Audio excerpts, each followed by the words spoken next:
Good morning all of you. आप सभी का एक बार फिर से स्वागत है अपनी इस ऑनलाइन क्लास में।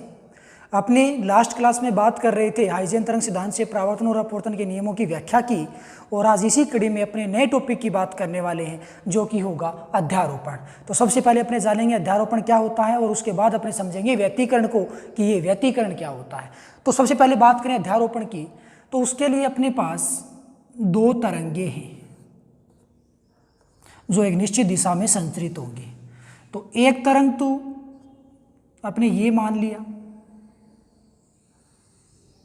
कुछ इस प्रकार से संचरित हो रही है। यहाँ पे ये जो तरंग है स्टार्टिंग पॉइंट ओ से स्टार्ट हुई। एक तरंग, इसको अपने नाम दे देंगे, कोई भी तरंग हो जाएगी। सपोज दैट ये एक्स, कोई भी तरंग है एक्स है, या फिर यूं कह लो तरंग फर्स्ट इसका नाम है, तरंग फर्स्ट। अब एक तरंग और है जो इसी दिशा में एक्स डायरेक्शन में फ्लो होगी, और वो तरंग सपोज दैट इस प्रकार से है।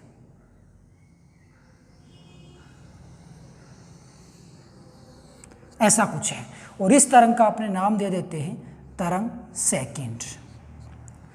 जब दो या दो से अधिक तरंगे एक निश्चित दिशा में संचरित होती हुई आपस में अध्यारोपित होती है, क्या होती है? अध्यारोपित। अध्यारोपण का मतलब होगा कि एक ही दिशा में आपस में चलेंगी, वो मिलजुल के चलने वाली हैं, गति करने वाली हैं, यानी कि अध्यारोपित होने वाली है। तो उस केस में एक परिणामी तीसरी तरंग का निर्माण होता है, एक अन्य तीसरी तरंग बनेगी, यानी कि इन दोनों के मिलान से, दोनों के मिक्सअप से, या यूं समझ लो दोनों के अध्यारोपण से एक नवीन यानी कि परिणामी तरंग का निर्माण होता है। वो तरंग किस प्रकार से निर्मित होती है उसकी अपनी बात करें तो अपने ये जानते हैं कि कोई भी तरंग जब एक निश्चित डायरेक्शन में फ्लो करेगी तो उसका जो धनात्मक, इधर क्या होता है धनात्मक डायरेक्शन, इधर नेगेटिव ऋणात्मक होती है। तो धनात्मक दिशा में ये जो तरंग का अधिकतम विस्थापन होता है, इस अधिकतम विस्थापन को अपने क्या कहते हैं? आयाम कहते हैं। क्या कहोगे? आयाम। तो ये अपने पास जो अधिकतम विस्थापन होगा, हालांकि चाहे वो पॉजिटिव डायरेक्शन में हो चाहे वो नेगेटिव डायरेक्शन में हो, जो कि मूल अक्ष से अधिकतम विस्थापन होता है वो उसका आयाम कहलाता है। तो पहले वाली जो तरंग है, नीचे वाली तरंग है, उसका आयाम ये होगा, और इसको अपने मान लिया कितना? y1 मान लिया। इसी प्रकार से जो दूसरी तरंग है, जो ऊपर वाली तरंग है, उसका आयाम ये हो जाएगा। तो इस आयाम को आप मान लोगे कितना?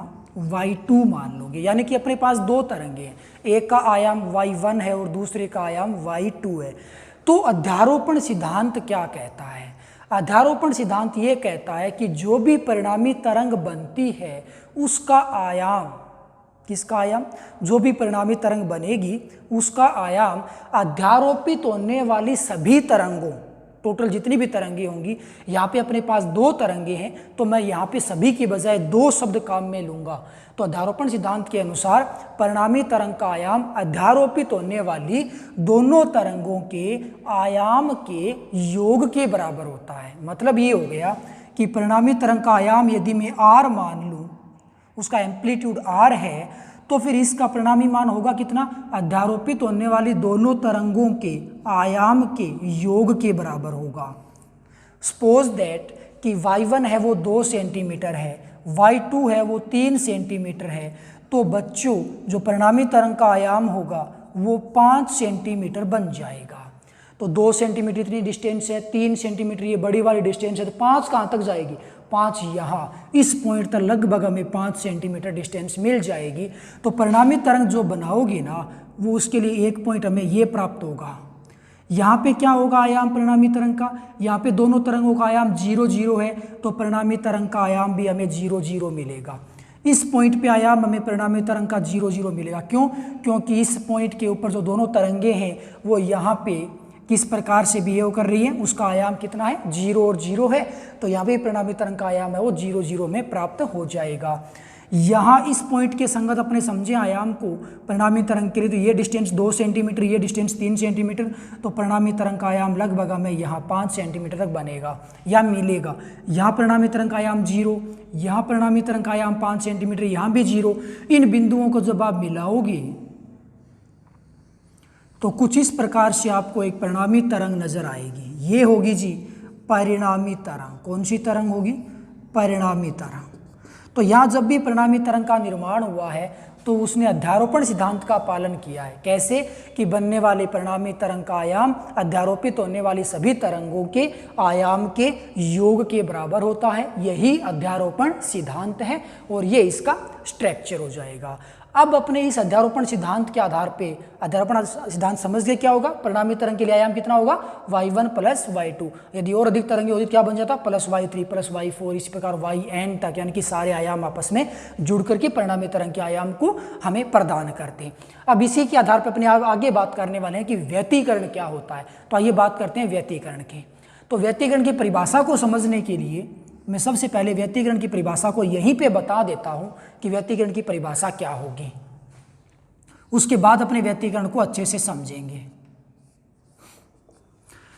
अब एक्चुअल में क्या होगा कि ये जो परिणामी तरंग बनी है, इस परिणामी तरंग का आयाम आपको r नजर आ रहा है।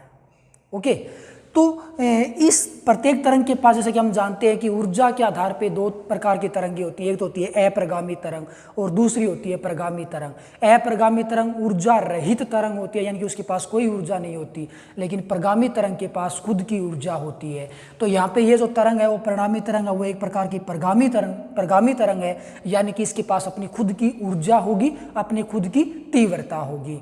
तो जो परिणामी तरंग है या कोई भी तरंग हो XYZ जो ऊर्जा युक्त यानी कि प्रगामी तरंग होती है, उस तरंग की जो तीव्रता होती है कैपिटल I, वो हमेशा उस तरंग के आयाम के वर्ग के समानुपाती होती है। यानी कि तरंग का आयाम या यूं कह लो अधिकतम जो विस्थापन, इसे अपने आयाम कहते हैं, तरंग का विस्थापन जिस बिंदु पे मैक्सिमम होगा उस बिंदु पे तरंग की तीव्रता का मान भी भिन्न भिन्न होगा। एक चीज मैं क्लियर कर दूं कि जो भी तरंग संचरित होती है उसके प्रत्येक बिंदुओं पे तीव्रता का मान भिन्न भिन्न होता है। ऐसा नहीं है कि तरंग के पास ऊर्जा है वो नियत है, नहीं। जिस प्रकार से तरंग है वो अधिकतम दूरी लेती जाएगी मूल अक्ष से, अधिकतम विस्थापन जितना ज़्यादा बनता जाएगा उस हिसाब से उसकी तीव्रता भी परिवर्तित होती रहेगी, क्योंकि जो तीव्रता होती है वो आयाम के वर्ग पे डिपेंड करती है, या यूँ कह लो आयाम पे डिपेंड होती है। आयाम जितना ज़्यादा होता है तीव्रता भी उतनी ही ज़्यादा होती है। तो यहाँ पे जो तीव्रता होगी वो आयाम के वर्ग के समानुपाती होगी। तो यहाँ पे यदि मैं बात करूँ तीव्रता की, तो यहाँ तो परिणामी तरंग का आयाम 0 है, तो आयाम 0 है तो भाई यहाँ पे तीव्रता कितनी होगी 0 हो जाएगी। यहाँ पे तीव्रता यदि आप याद करना चाहते हो तो यहाँ पे तो आयाम है, मैक्सिमम विस्थापन है, तो यहाँ पे अधिकतम तीव्रता बनेगी, यानी कि I मैक्सिमम बनेगा। इसी प्रकार यहाँ पे आप वापस तीव्रता देखना चाहोगे तो यहाँ पे वापस से आयाम 0 होने के कारण तीव्रता का मान वापस 0 हो जाएगा, यहाँ पे तीव्रता मैक्सिमम हो जाएगी। तो 0 और मैक्सिमम के बीच में आप कोई भी एक पॉइंट यहाँ भी ले सकते हो, हजारों लाखों पॉइंट होंगे एक तरंग के ऊपर। तो इस बिंदु के संगत तीव्रता का मान कितना होगा, इस बिंदु के संगत तीव्रता न तो 0 होगी और न ही मैक्सिमम होगी, इन दोनों के बीच की तीव्रता हमें प्राप्त होगी, यानी कि प्रत्येक बिंदु पे तीव्रता का मान भिन्न भिन्न होता है। ओके, तो कुल मिलाकर के फिर व्यतिकरण क्या होगा कि किसी परिणामी तरंग के लिए भिन्न भिन्न बिंदुओं पे तीव्रता का मान भिन्न भिन्न होता है। किन्हीं बिंदुओं पर तीव्रता अधिकतम जबकि किन्हीं बिंदुओं पर तीव्रता न्यूनतम होती है। इस परिघटना को व्यतिकरण कहते हैं। मतलब क्या हो गया कि परिणामी तरंग के किन्हीं बिंदुओं पर तीव्रता अधिकतम जबकि किन्हीं बिंदुओं पर तीव्रता न्यूनतम होती है, इस परिघटना को आप व्यतिकरण कहते हो।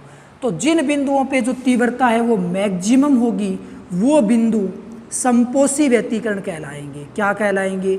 संपोषी व्यतिकरण के बिंदु कहलाएंगे। या यूं समझ लो कि जिस व्यतिकरण में तीव्रता का मान अधिकतम हो जाएगा वो संपोषी व्यतिकरण होगा, और जिस पे तीव्रता का मान मिनिमम होगा वो विनाशी व्यतिकरण होगा। कौन सा व्यतिकरण होगा? विनाशी व्यतिकरण। अब आप याद कैसे रखोगे? इसको याद रखने का छोटा सा तरीका है। कई बार बच्चे कंफ्यूज हो जाते हैं कि तीव्रता अधिकतम होगी तो कौन सा व्यतिकरण बनेगा और न्यूनतम होगी तो कौन सा बनेगा। सिंपल सी बात होगी, याद रखने का क्लू मैं आपको देता हूँ कि अपने पास एक छोटा बच्चा है, यदि अपने उसका पोषण करते हैं, क्या करते हैं? उसका पोषण करते हैं, उसको बढ़िया खाना खिलाते हैं, पिलाते हैं, दूध वगैरह, तो यानी कि उसका पोषण करते हैं तो उसके पास तीव्रता है यानी कि ऊर्जा है वो अधिकतम आती है। तो संपोषी यानी कि पोषण करने की कंडीशन में ऊर्जा अधिकतम रहेगी, यानी कि तीव्रता अधिकतम रहेगी।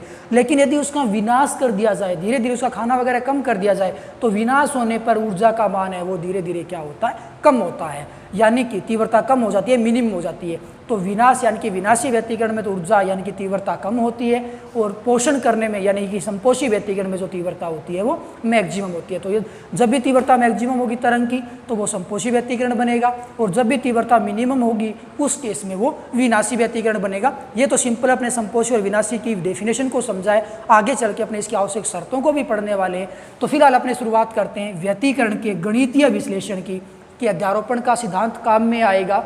अपने पास दो तरंगें होंगी जिनके विस्थापन y1 और y2 होंगे, तो परिणामी तरंग का आयाम, तीव्रता वगैरह किस प्रकार बननी है, यानी कि परिणामी तरंग के लिए व्यतिकरण का गणितीय विश्लेषण किस प्रकार से होगा, मैथमेटिकल इक्वेशन या फंडामेंटल किस प्रकार से होंगे, उसकी अपने बात करते हैं।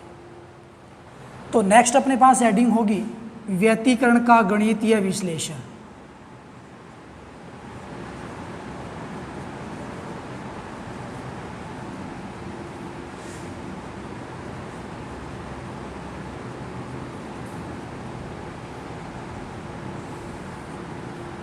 व्यतिकरण का गणितीय विश्लेषण हमें करना क्या होगा, अपने पास दो तरंगें होंगी जिनके आयाम y1 और y2 हैं, और परिणामी तरंग का हमें आयाम, तीव्रता वगैरह ज्ञात करनी है। और सबसे पहले अपने ये देखेंगे कि परिणामी तरंग का विस्थापन हमें मिलेगा कितना, आयाम हमें कितना मिलने वाला है। तो माना तरंग फर्स्ट का विस्थापन समीकरण। अब विस्थापन समीकरण की बात यहाँ पे आ गई तो मैं थोड़ी देर के लिए चलूँगा 11वीं क्लास में, +1 क्लास में, और आपको एक बार से रिवाइज करा दूँ कि विस्थापन समीकरण आप लोगों ने कैसे कैसे सीखी थी। विस्थापन समीकरण है वो 4 प्रकार से लिखी जा सकती है। जैसे विस्थापन क्या होगा, y क्या बनेगा, a sign omega T plus minus के एक्स, यहाँ भी प्लस माइनस हो सकता है। ये अपने पास विस्थापन समीकरण था लेसन नंबर क्लास 11 यानी कि +1 जूनियर क्लास में, और जो तरंगों वाला लेसन था उस केस में आपने विस्थापन समीकरण को इस प्रकार से देखा था कि कोई भी विस्थापन समीकरण होता है वो a sign omega T plus minus के एक्स से लिखी जाती है। और यहाँ पे 4 संभावनाएं बनती हैं। फर्स्ट कौन सी बनती है, a sign omega T plus के एक्स, यानी कि ये दोनों राशियाँ कौन कौन सी, एक तो ओमेगा टी और एक के एक्स, दोनों को आप प्लस ले सकते हो, दोनों को आप माइनस ले सकते हो। पहले इसको प्लस, दूसरी वाली को माइनस, फिर दूसरी वाली को प्लस, पहले वाले को माइनस, यानी कि कितनी संभावनाएं बनेंगी, 4 संभावनाएं बनेंगी। और हो सकता है कि यहाँ पे के एक्स का मान 0 हो, तो simple a sign omega T, ये एक फेमिलियर इक्वेशन है, नॉर्मली हम लोग यूज करते हैं। तो विस्थापन समीकरण होती है वो a साइन ओमेगा टी से हम रिप्रेजेंट कर सकते हैं, जो एक कॉमन फॉर्मूला होता है, कॉमन इक्वेशन होती है। लेकिन आपको फिर भी बेसिकली पता रहना चाहिए कि विस्थापन समीकरण को हम 4 प्रकार से रिप्रेजेंट कर सकते हैं, 4 प्रकार से लिख सकते हैं। तो अपने जो फेमिलियर इक्वेशन होगी y बराबर a साइन ओमेगा टी, इसको अपने काम में लेने वाले हैं। वहाँ यहाँ पे y क्या होगा, वहाँ पे y का मान है वो एक विस्थापन होगा परिणामी तरंग का, a उसका आयाम होगा, ओमेगा टी जो यहाँ पे होगा वो उस कंप्लीट का कला कोण होने वाला है। ओके, तो आइए अपने बात कर लेते हैं परिणामी तरंग का विस्थापन हमें कैसे मिलेगा।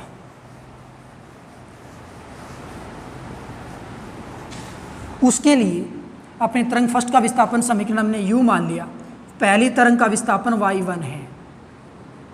ओके, तो y1 इज इक्वल मान लेंगे a1 साइन ओमेगा टी। क्या हुआ, विस्थापन y1 हो गया, आयाम हमने पहली तरंग का a1 लिया है। क्या लिया है, आयाम a1 लिया है, साइन ओमेगा टी यहाँ पे कला कोण है। तरंग सेकंड का विस्थापन समीकरण, तरंग सेकंड का विस्थापन समीकरण क्या हो जाएगा, y2 is equal a2 sine omega T. y2 विस्थापन हो जाएगा, a2 सेकंड तरंग का आयाम हो जाएगा, और ओमेगा टी सेकंड तरंग का कला कोण हो जाएगा। कला कोण जानते हो सभी स्टूडेंट, पिछली क्लास में हमने समझा था कला कोण क्या होता है, कि कोई भी तरंग एक निश्चित समय अंतराल में जितना कोण अंतरित करती है डिस्टेंस के रिस्पेक्ट में, वो उसका एक प्रकार से कला कोण होता है। अब अपने क्या करना है, परिणामी तरंग का विस्थापन देखना है। परिणामी तरंग का विस्थापन। विस्थापन हमने अध्यारोपण सिद्धांत से लिया था। परिणामी तरंग का विस्थापन y आएगा कैसे, y1 प्लस y2 से, यानी कि दोनों तरंगों का जो भी विस्थापन है उसको आप ऐड कर दीजिए, जोड़ दीजिए, तो परिणामी तरंग का विस्थापन निकल के आ जाता है। और ये समीकरण कौन सी थी, ये अध्यारोपण सिद्धांत था। अब आप यहाँ पे दोनों समीकरणों की वैल्यू पुट कर दोगे तो y इज इक्वल क्या आ जाएगा, y1 का मान a1 sine omega T plus a2 sine omega T, यहाँ पे ये वैल्यू बन जाएगी। इस प्रकार से आप इसका रिजल्ट फाइंड आउट कर पाओगे।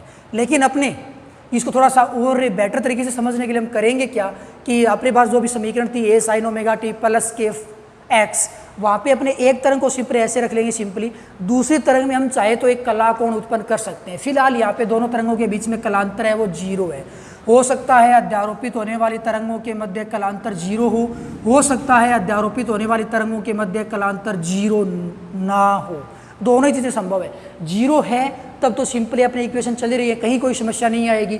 आपको समस्या आ सकती है जब कलांतर उसमें उत्पन्न हो रहा हो। कलांतर कैसे होगा, दो कलाओं का अंतर, पहली का कला कोण ओमेगा टी, दूसरी का कला कोण ओमेगा टी से ओमेगा टी घटाओ, दो कलाओं का अंतर कर दिया, कलांतर 0 आया। उस केस में सिंपल कहीं कोई समस्या नहीं आएगी। तो अपने ये चाहेंगे कि जो आपको समस्या आती है अपने उसको सोल्व कर ले। इसीलिए अपने क्या करेंगे, एक तरंग के साथ में अपने कुछ कला कोण चेंज कर लेते। जैसे मैंने दूसरी तरंग का कला कोण चेंज कर लिया, कला कोण मान लिया ओमेगा टी प्लस फाइव मान लिया। अब अपने इस प्रकार की इक्वेशन यदि दे दी जाएगी तो आपको समस्या आ सकती थी, उस समस्या को अपने सोल्व करेंगे।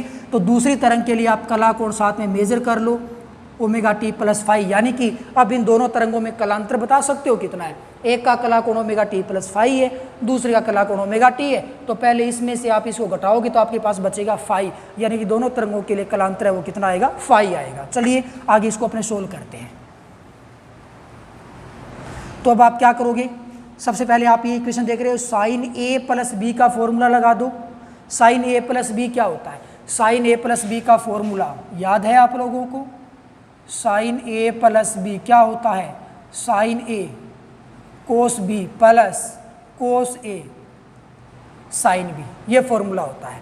तो आप इस फॉर्मूले की सहायता से इसको सोल्व करोगे तो y इज इक्वल क्या बनेगा, a1 sine omega T plus a2 को कंप्लीट बाहर ले लो, साइन ए कोस बी, यानी कि साइन यहाँ पे a के स्थान पे तो है ओमेगा टी और b के स्थान पे है फाइव, तो sine omega T cos five plus cos omega T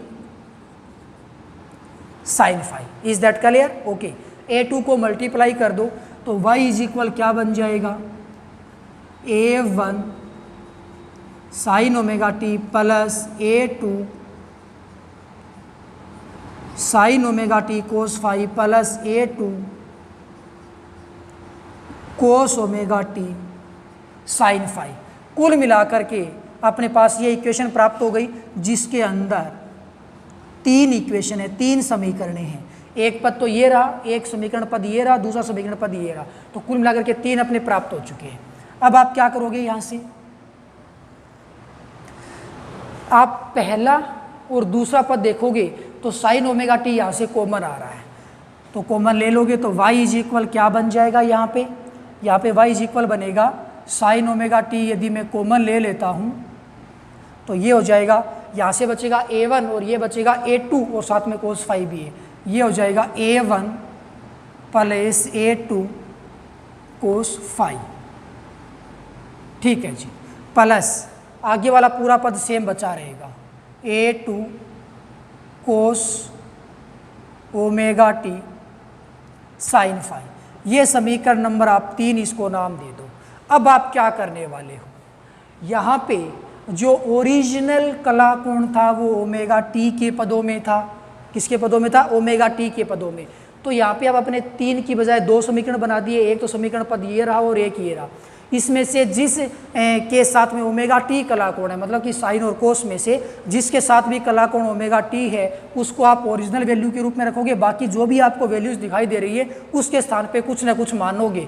तो यहाँ पे जो आपको ब्रैकेट दे रखा है इसके स्थान पे आपको कुछ ना कुछ मानना है। इसी प्रकार से कोस ओमेगा टी को छोड़ दो, बच गया क्या, a2 साइन फाइव, इसके स्थान पे भी आपको कुछ ना कुछ मानना है। ये डेरिवेशन ठीक वैसी ही है जो आपने 11वीं क्लास में समझी थी तरंगों के अध्यारोपण या व्यक्तीकरण के अंदर। तो यहाँ पे अब आप क्या करोगे, माना ब्रैकेट है a1 plus a2 cos phi is equal, क्या करोगे, क्या नज़र आ रहा है जी, यहाँ पे आपको तरंगों का आयाम नज़र आ रहा है a1 प्लस a2, तो यहाँ पे मैं आयाम के स्थान पे आयाम मान लूँगा परिणामी तरंग का, कोस के पदों में वैल्यू है, फिर आगे कुछ कलाकोण नज़र आ रहा है, इसको मैं मान लेता हूँ थीटा। समीकरण नंबर आ गई जी 4, कितनी आ गई, 4 आ चुकी है। इसी प्रकार से दूसरे स्थान पे क्या मानोगे, कोस ओमेगा टी छोड़ दो, a2 sine phi, a2 sine phi, इसके स्थान पे आप क्या मानोगे, आयाम नज़र आया तो हमने आयाम मान लिया, साइन के पदों में वैल्यू नज़र आई, आगे कलाकोण नज़र आया तो कलाकोण मान लिया। अब इन समीकरणों को देखिए, ये रिजल्ट मत निकालना कि a1 प्लस a2 को मैंने r माना था तो यहाँ पे मैंने a2 को r क्यों मान लिया, ये मैंने r किस लिए लिया है, यहाँ पे मुझे आयाम नज़र आया तो मैंने परिणामी तरंग का आयाम ले लिया, मुझे कलाकोण नज़र आया तो मैंने परिणामी तरंग के लिए कलाकोण ले लिया। ठीक सिचुएशन यहाँ पे हमें ऐसी प्राप्त हुई है। अब आप क्या करोगे, समीकरण 4 और 5 से 3 में वैल्यू पुट कर दो। समीकरण 4 व 5 से किस में वैल्यू पुट करेंगे, 3 में।